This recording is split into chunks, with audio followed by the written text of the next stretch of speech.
Mi nombre es Manuel Jiménez. Tengo 32 años y, hasta hace muy poco, mi vida era un archivo PDF que nadie en mi familia quería leer.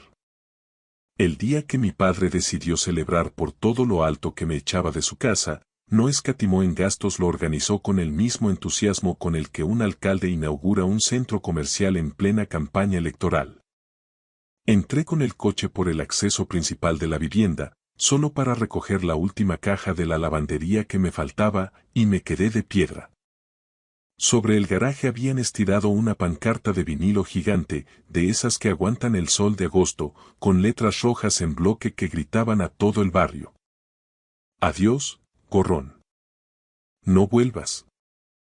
El humo de la barbacoa subía espeso, mezclándose con una música de verbena que retumbaba a todo volumen, de esas que solo se escuchan en las fiestas de los pueblos o en las ferias de barrio. La gente reía y brindaba como si aquello fuera el pregón de las fiestas patronales.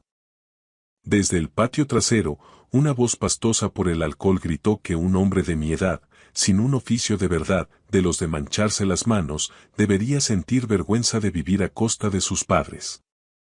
Otra voz, una de esas vecinas que siempre saben de qué pie cojeas, aulló que mi pobre familia ya me había cargado a hombros demasiado tiempo.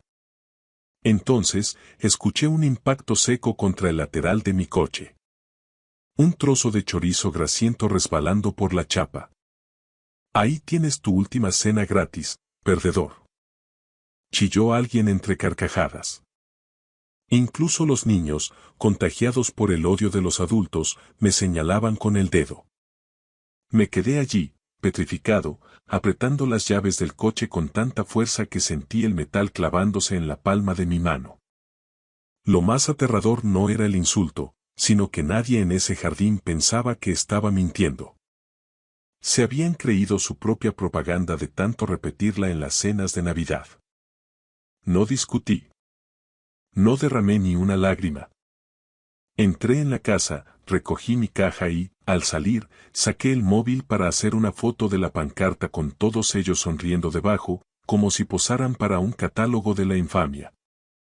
Mi padre, Ricardo Jiménez, me vio hacerlo y puso una mueca de suficiencia, ajustándose el delantal mientras me miraba como si por fin me estuviera llevando un recuerdo del lugar que, según él, me había salvado de la indigencia.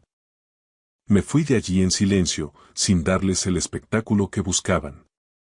2 semanas después, la pantalla de mi teléfono empezó a arder con notificaciones que nunca pensé recibir. Habla ya, contesta, por favor, te lo ruego, llámame. Antes de contaros el contenido de esas llamadas y el desastre que se desató tras mi marcha, decime qué hora es, donde estáis y desde qué rincón del mundo nos leéis, queridos amigos. Quiero saber hasta dónde es capaz de viajar esta historia.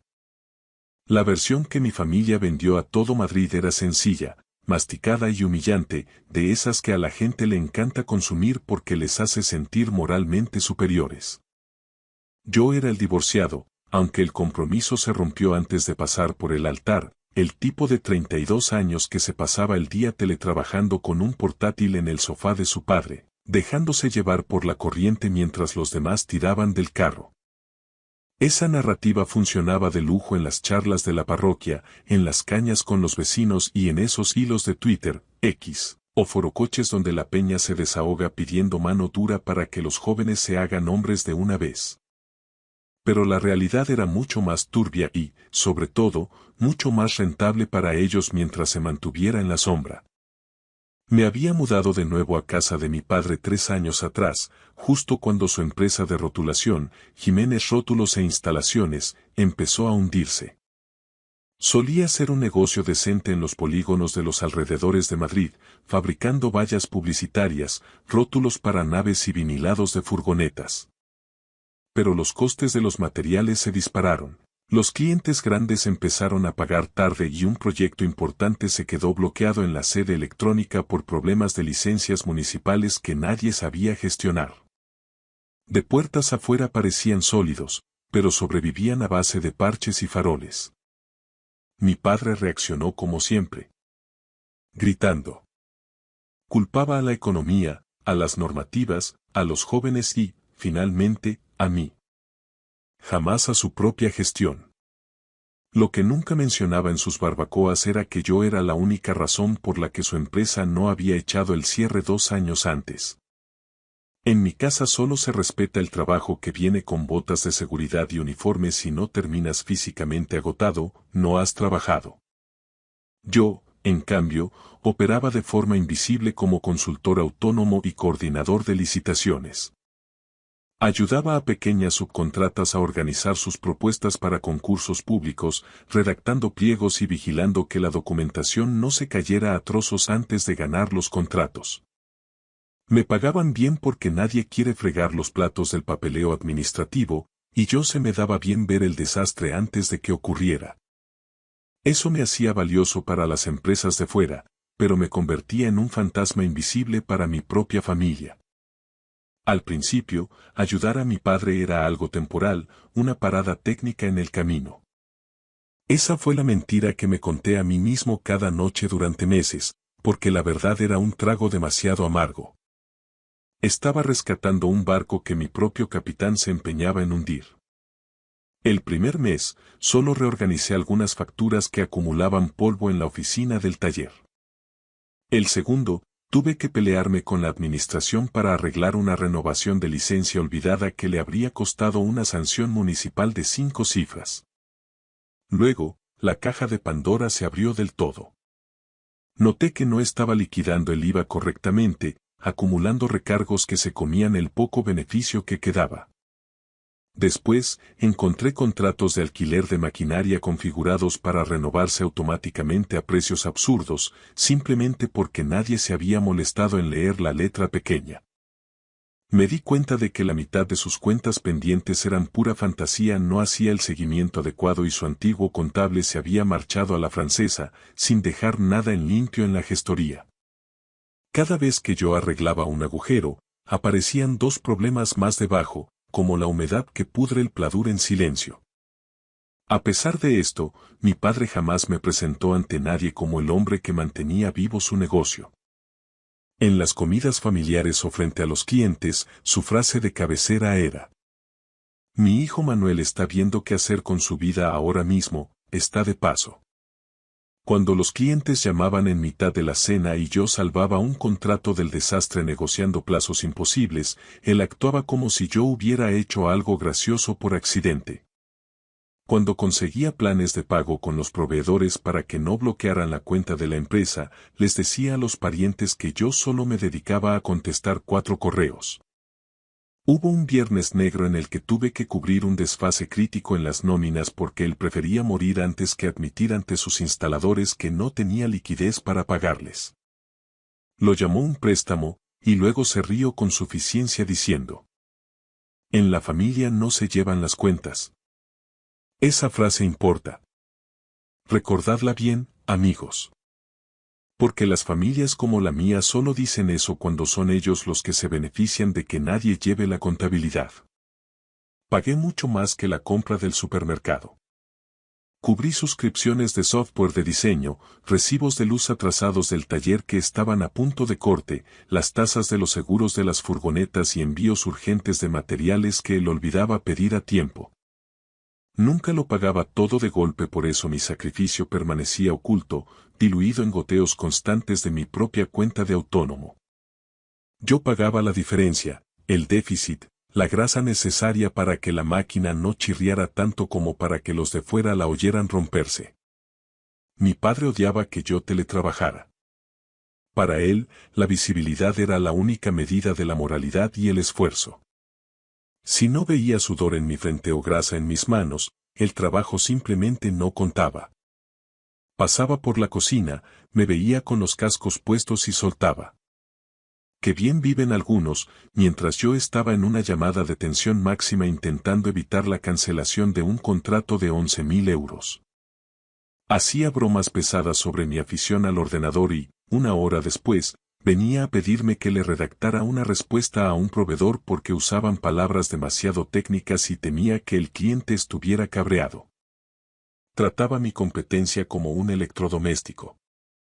Útil cuando se necesitaba, vergonzoso cuando se reconocía.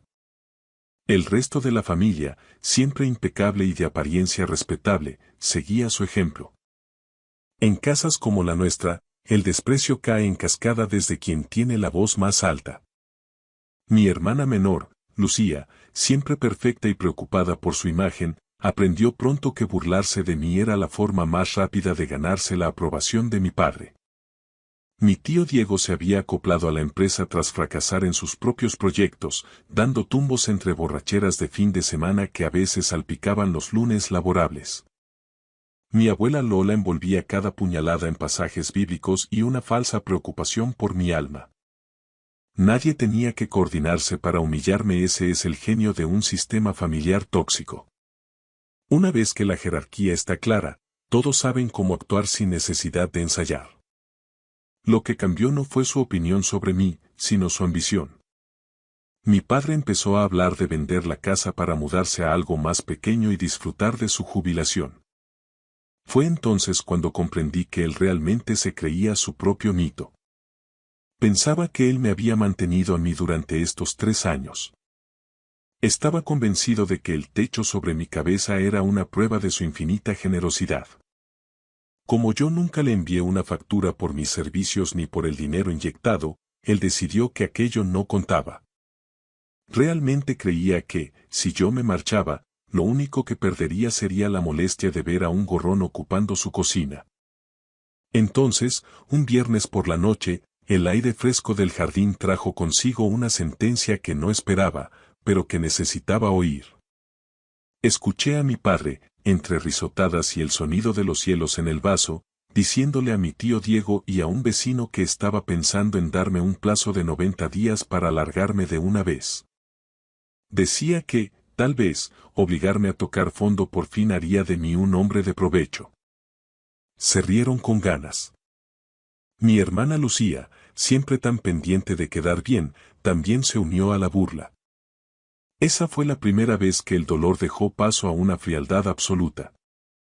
Ya no me sentía herido, por fin veía el tablero con claridad. No hubo confrontación, ni gritos, ni portazos. Mi respuesta no fue emocional, fue analítica. Empecé a documentar. La gente suele pensar que la venganza nace de un arrebato de ira, pero la mía nació entre celdas de Excel y hojas de cálculo. En familias como la nuestra, la rabia se reescribe al instante para favorecer al que más manda. En el segundo en que lloras, te tachan de inestable. En el segundo en que alzas la voz, eres un irrespetuoso. Si te defiendes, simplemente les das la razón. Las pruebas documentales, sin embargo, eran el único lenguaje que mi padre no podía interrumpir con sus voces. Así que construí un registro de todo, y no hablo solo de Calderilla. Documenté la dependencia absoluta que tenían de mí. Creé una cronología detallada de los últimos 30 meses. Cada vez que inyecté liquidez para salvar a Jiménez Rótulos e Instalaciones, el movimiento iba directo al archivo. Cada pago urgente de suministros que cargué a mi tarjeta personal, cada renovación de licencias de software de diseño que ellos ni sabían que existían, cada tasa que pagué online porque la sede electrónica del ayuntamiento les habría bloqueado por deudas anteriores. Registré cada transferencia de Bizum para las tarjetas de combustible de las furgonetas. Cada factura que tuve que corregir de madrugada antes de que un cliente importante la rechazara por errores de bulto. Cada paquete de licitación que monté bajo mi propio perfil de consultor porque mi padre se había saltado el plazo de entrega y luego me había rogado que le echara un cable para no perder el contrato. Guardé cada mensaje de WhatsApp donde decía: «Oye, ¿puedes encargarte tú de esta cosita?». Cada nota de voz del tío Diego mendigando un par de cientos de euros para evitar que el banco le embargara la furgoneta un lunes por la mañana. Cada mensaje de mi hermana Lucía pidiéndome que le adelantara el dinero del alquiler porque papá decía que la cosa estaba apretada y prometiendo devolvérmelo después de una promo con una marca en sus redes sociales. Sobra decir que nunca lo hizo. Cuando vi el total después de 3 años, tuve que reclinarme en la silla y respirar hondo frente a la pantalla. No era solo una cifra alta, era una cantidad grotesca. Solo el apoyo directo a la empresa superaba los 112.000 euros, contando el dinero contante y sonante y las pérdidas catastróficas que evité gracias a mi gestión. El apoyo personal a los caprichos de la familia elevaba la cifra a niveles absurdos. Es difícil calcular el valor de evitar que un negocio familiar se ahogue en su propia estupidez administrativa o el de detectar un aviso de Hacienda antes de que el Estado congele hasta la última cuenta. Cada cena tranquila que disfrutaron salió de alguien que se quedaba despierto hasta las 3 de la mañana arreglando lo que ellos rompían por pura negligencia. Aún así, imprimí los números. Por esa misma época, me llegó una oferta de un cliente habitual de Barcelona.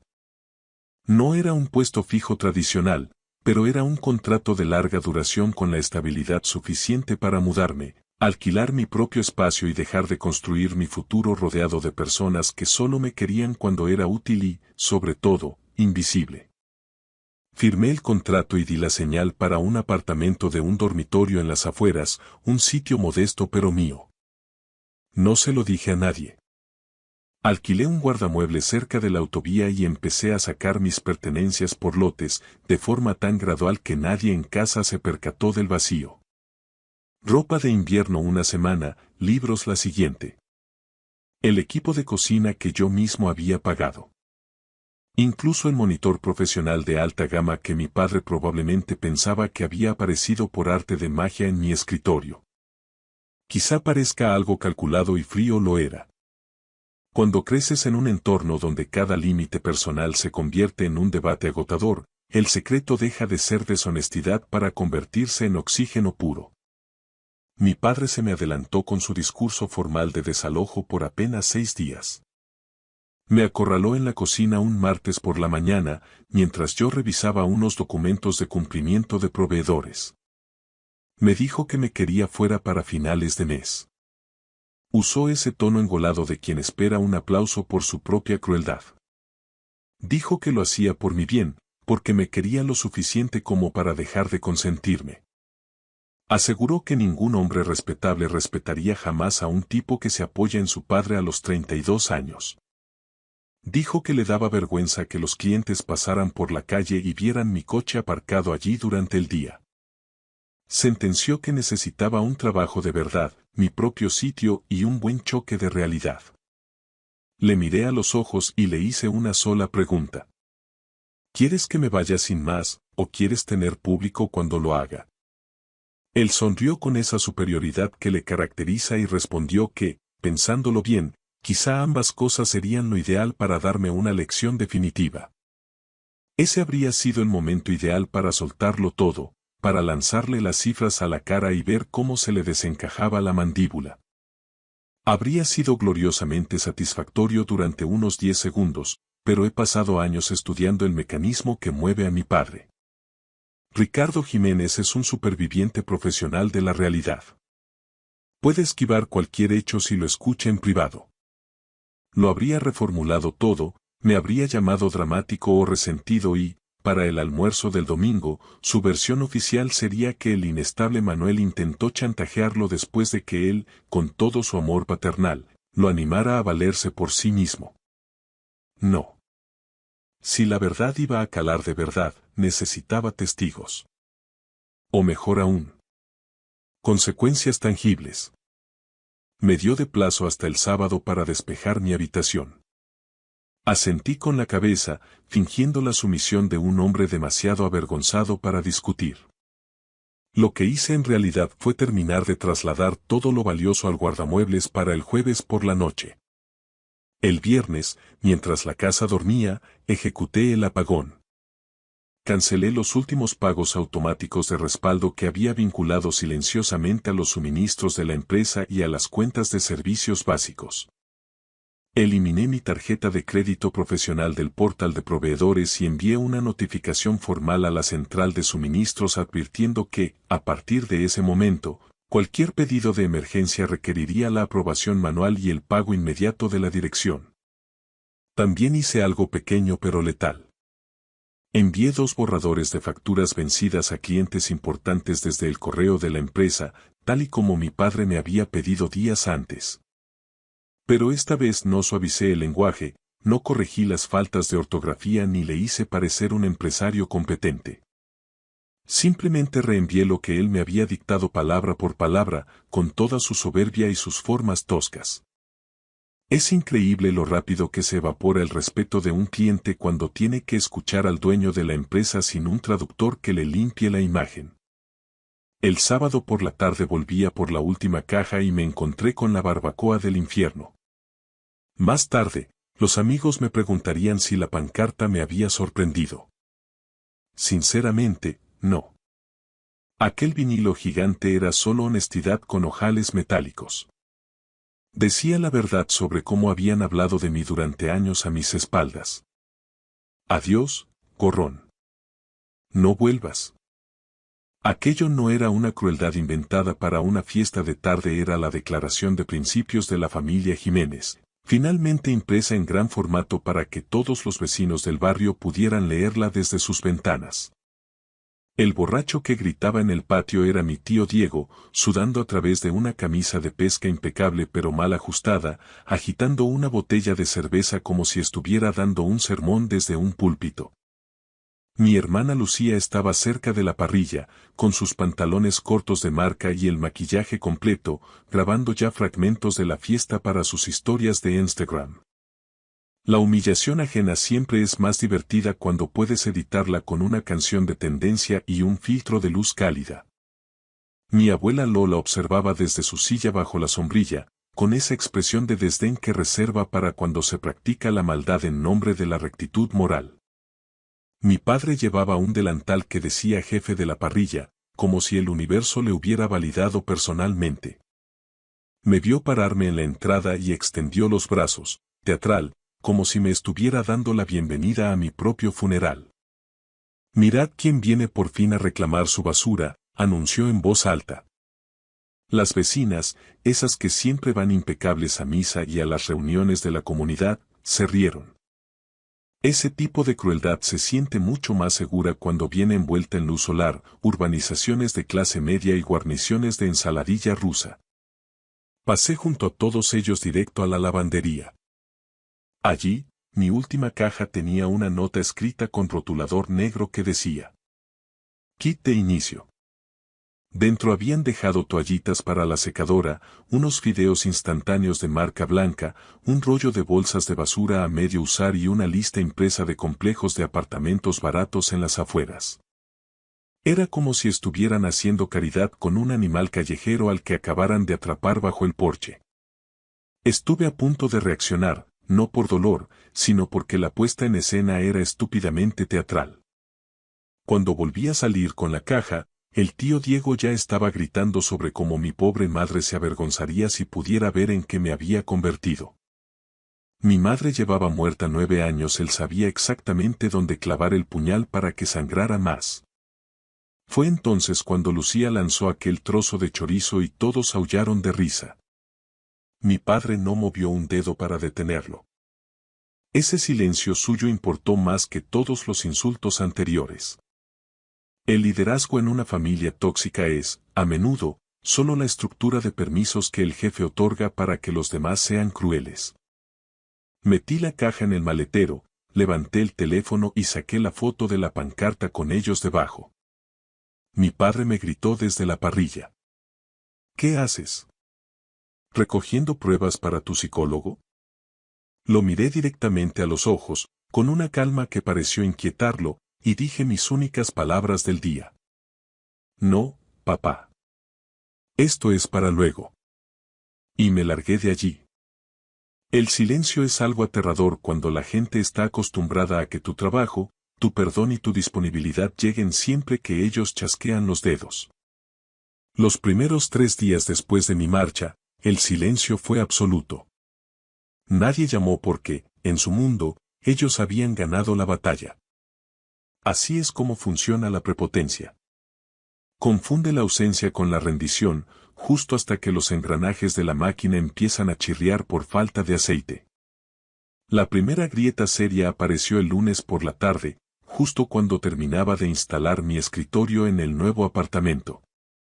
Uno de los clientes municipales de mi padre, un contrato de señalización importante, Rechazó un envío de documentación en la sede electrónica porque el certificado del seguro de responsabilidad civil adjunto había caducado. En condiciones normales, yo habría detectado el aviso semanas antes, habría presionado al corredor de seguros para la renovación y habría subido el PDF actualizado antes de que nadie entrara en pánico. Esta vez, el correo de advertencia se quedó muerto en la bandeja de entrada hasta que el técnico del ayuntamiento copió directamente a mi padre con una frase lapidaria. Último aviso antes de la reasignación del contrato a otra empresa. Mi padre me llamó una vez. Dejé que el móvil vibrara sobre la mesa hasta que se cansó. El martes, el software de gestión de proyectos, donde guardaban todas las órdenes de trabajo, las medidas de los rótulos y las fechas de instalación, se bloqueó. La suscripción mensual se había detenido porque mi tarjeta de respaldo ya no figuraba en el sistema y la tarjeta de la empresa fue rechazada por falta de fondos. De repente, Jiménez Rótulo se quedó a oscuras, sin saber qué furgoneta debía ir a qué polígono. El tío Diego llamó 3 veces seguidas. No dejó mensaje de voz. Mi hermana Lucía me envió un mensaje seco. Papá dice que dejes de ser dramático y que inicies sesión ahora mismo para arreglar esto. El miércoles por la mañana, la compañía eléctrica dejó un aviso de corte en el buzón del taller. Lo sé porque mi padre me llamó a las 7:12 de la mañana, usando ese tono de voz impostado que suele reservar para hablar con el párroco o con el director del banco cuando necesita un crédito. Manuel, hijo, llámame en cuanto leas esto. Hay una confusión con el recibo de la luz. Creo que, por error, tu tarjeta seguía vinculada de alguna manera al pago domiciliado. Llámanos y lo aclaramos. Confusión. Casi tuve que admirar su audacia. Llamar confusión al hecho de que yo llevara meses pagando los suministros de su negocio era un nivel de cinismo digno de estudio. Para el jueves, el tono de los mensajes cambió drásticamente. El tío Diego me envió un audio de WhatsApp divagando, arrastrando las palabras mucho menos de lo habitual, lo que significaba que estaba sobrio y realmente asustado. Dijo que no había querido decir nada malo en la fiesta, que ya sabía yo cómo se ponía él cuando bebía un poco de más y que pelillos a la mar. Luego llegó al grano. Me pidió si podía, por favor, ayudar con la letra de la furgoneta, porque si el banco la embargaba y perdían el vinilado programado para el viernes, todos sufriríamos.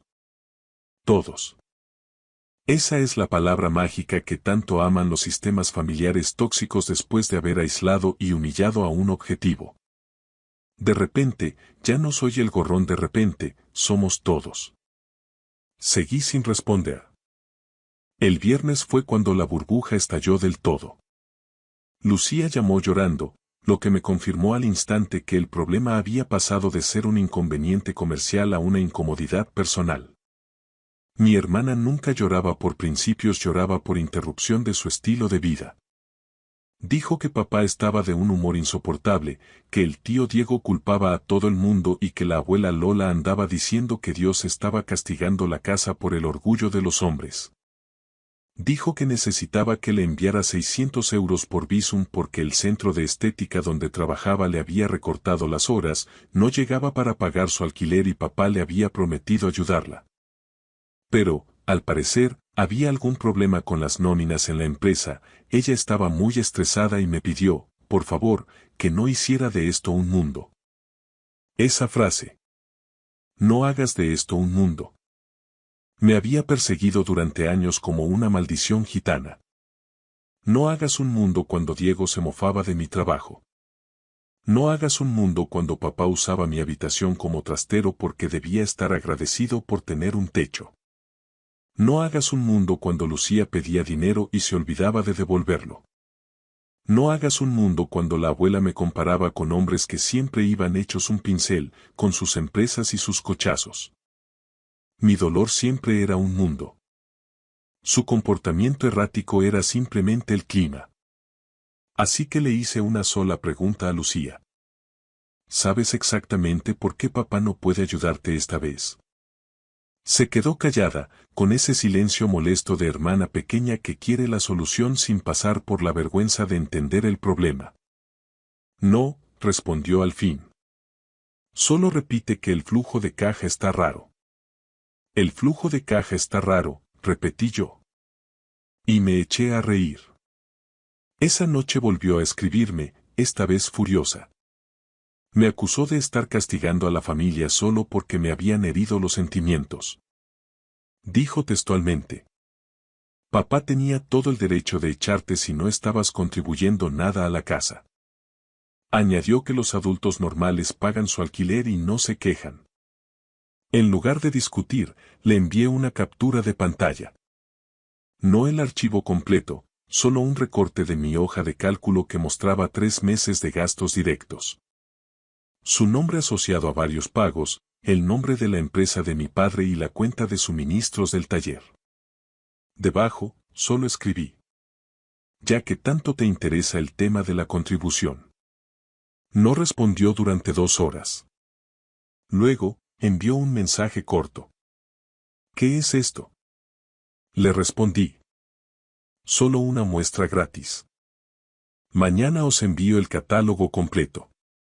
El sábado por la mañana, mi padre llamó 6 veces antes del mediodía. En el tercer mensaje de voz, la arrogancia habitual de su voz había desaparecido. En el quinto, la ira también se había esfumado. En el sexto, solo quedaba el pánico absoluto vestido con corbata y buenas formas. Manuel, por favor, devuélveme la llamada. Te lo pido como padre. Tenemos que aclarar qué es exactamente lo que has estado pagando y que has desactivado. El tío Diego dice que la cuenta del proveedor de aluminio está bloqueada. La luz del taller tiene un aviso de corte inminente y puede que se lleven una de las furgonetas porque la letra del seguro ha rebotado. Si esto es algún tipo de lección para nosotros. Vale, lección aprendida. Llámame. Lección aprendida. Resultaba interesante su elección de palabras. Ni un lo siento, ni un nos equivocamos. Solo el lenguaje gerencial de un hombre que acaba de descubrir que su infraestructura invisible tenía sentimientos y, sobre todo, un límite. Esa tarde hice algo que había imaginado de 1000 maneras distintas a lo largo de los últimos 3 años. Preparé un dossier.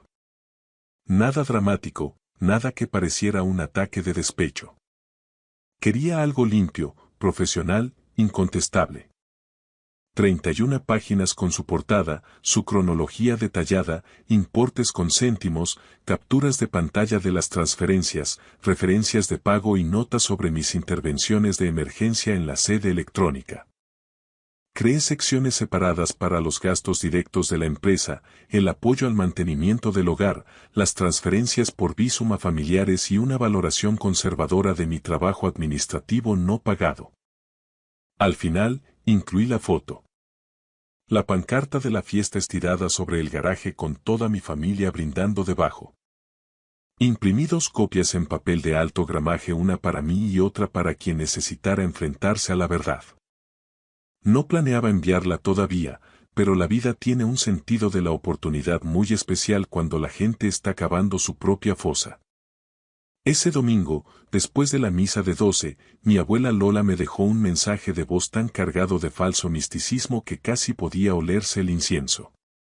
Dijo que la amargura envenenaría mi alma. Dijo: tu padre puede haber hablado con dureza, pero estaba bajo mucha presión y deberías tener compasión cristiana. Añadió que humillar a la propia sangre por un puñado de euros era algo poco caballeroso. Sentenció con una frase que me hizo sonreír. Si realmente hubieras sido generoso, Manuel, no estarías llevando la cuenta. La llamé de vuelta. No porque quisiera discutir con una anciana, sino porque necesitaba un testigo de peso. Tienes razón, abuela, le dije con calma.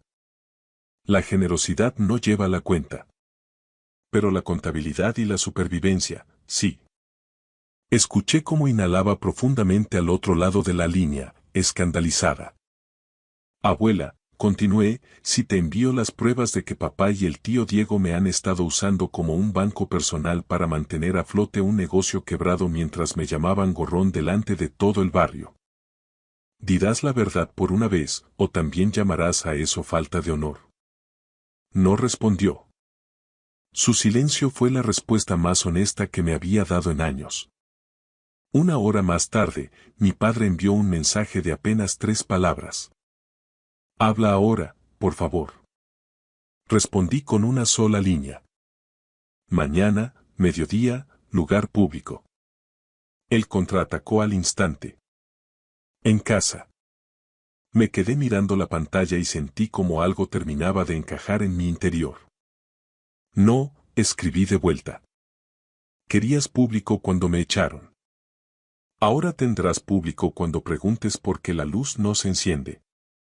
Nos reunimos el lunes en una cafetería de esas que hay junto a la autovía, donde desayunan los camioneros y los viajantes, un sitio donde a nadie le importa si un hombre parece no haber dormido en 3 días. Llegó 10 minutos antes. Lo supe porque, cuando aparqué, su furgoneta, la que yo había salvado del embargo, ya estaba allí, mal estacionada, como si hubiera entrado con demasiada prisa. El tío Diego estaba con él. Por supuesto. Los hombres como mi tío solo creen que las cosas van en serio cuando hay otro hombre presente para absorber el impacto del golpe. Ninguno de los dos pidió nada para comer, solo 2 cafés solos que se quedaron enfriándose sobre la mesa. Puse el dossier delante de ellos. Mi padre lo miró como si aquel montón de folios fuera a insultarlo en voz alta. ¿Qué es esto?, preguntó, intentando recuperar su tono de mando. Deslicé el documento hacia él. La diferencia entre tu historia y la realidad, papá. Abrió el dossier con la suficiencia de quien espera leer tonterías de un hijo resentido. Esa confianza le duró exactamente 10 segundos. Sus ojos bajaron al total final de la primera página y luego volvieron a mí, como si el número mismo fuera una ofensa personal. Diego se asomó por encima de su hombro, leyó la cifra y murmuró un madre mía entre dientes, palideciendo al instante. Lo había organizado todo para que no hubiera espacio para el teatro familiar. Primero, el total del apoyo directo durante 30 meses. Luego, el desglose. Los suministros de Jiménez, rótulos que cubrí con mi tarjeta, las transferencias personales para que Lucía no perdiera su piso, las sanciones de Hacienda que evité y, finalmente, una estimación de mi sueldo como gestor que nunca cobré. Al final, la foto de la barbacoa. Sin discursos, sin gritos, solo hechos impresos. Mi padre pasó una página con tanta fuerza que casi la rasga. Esto es ridículo. Lo estás inflando todo para hacernos quedar mal. Ah, sí. Pregunté apoyándome en el respaldo de la silla. Señala una sola línea que sea mentira. Señaló una partida de gastos de software. Este programa no era para mí. Era para la oficina. Exacto, asentí.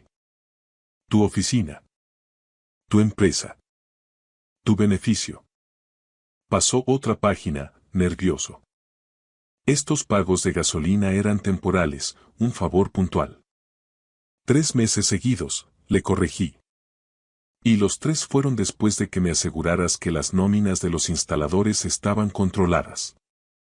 Diego ya estaba completamente pálido, evitando mi mirada. Fue entonces cuando mi padre echó mano del último argumento que le quedaba, el más sagrado. La familia se ayuda, Manuel. Eso no significa que puedas actuar como un cobrador de deudas con tu propio padre. Es una cuestión de valores. Curioso, respondí, bajando la voz. Porque cuando yo vivía en tu casa y pagaba todo esto en silencio, lo llamaba ser un gorrón. Pero ahora que tú eres el que vive de mi dinero y yo pido explicaciones, de repente lo llamas familia. Manuel, escucha, hijo, intervino el tío Diego, tratando de recuperar ese tono de tío enrollado que usa para suavizar sus desastres. Las cosas se dijeron al calor del momento, ya sabes cómo son estas celebraciones. Esa pancarta. No fue más que una broma pesada, un malentendido entre hombres. Sabes perfectamente cómo es tu padre de impulsivo. Lo sé perfectamente, Diego, respondí, clavando mi mirada en la suya hasta que bajó los ojos. Sé que es el tipo de hombre que organiza una fiesta comunitaria para humillar a su hijo ante todo el barrio, mientras ese mismo hijo está pagando el alquiler de la furgoneta con la que él ha venido hoy aquí. Por cierto, ¿ya has pasado por el banco esta mañana? Porque el lunes devolví el último recibo del seguro que tenías domiciliado en mi cuenta de autónomo. Diego se quedó mudo, abriendo la boca sin que saliera sonido alguno. Mi padre cerró el dossier con un golpe seco, como si quisiera aplastar los números que gritaban su incompetencia. Su cara estaba roja, pero ya no era aquel rojo encendido de la barbacoa y el vino era una mezcla pastosa de vergüenza y puro cálculo de supervivencia. ¿Qué es lo que buscas con todo esto, Manuel? Preguntó mi padre con la voz quebrada. ¿Dinero? Sabes perfectamente que ahora mismo la empresa está en una situación que no puedo. No quiero tu dinero, papá. Sé de sobra que no lo tienes.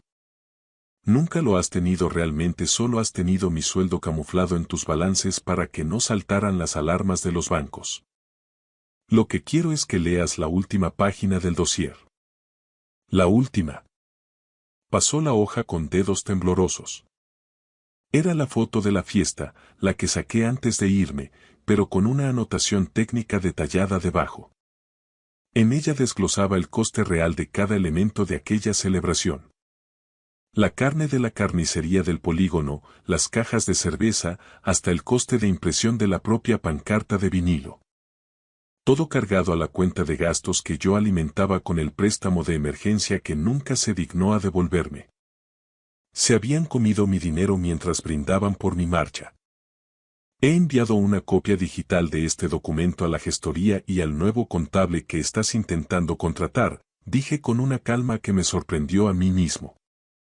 Y mañana, si no recibo una disculpa pública y detallada en el mismo grupo de Facebook y en el chat del barrio donde me llamaste lastre y gorrón, enviaré este PDF a todos y cada uno de los vecinos que estuvieron en esa barbacoa.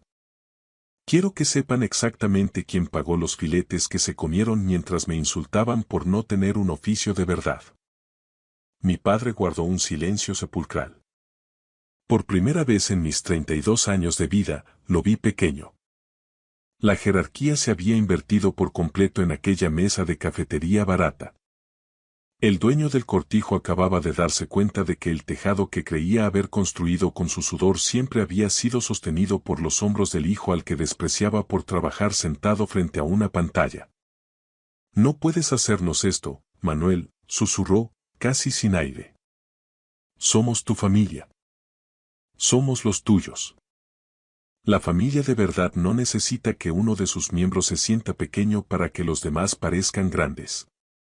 Eso no es amor, papá. Eso es un parásito buscando un huésped.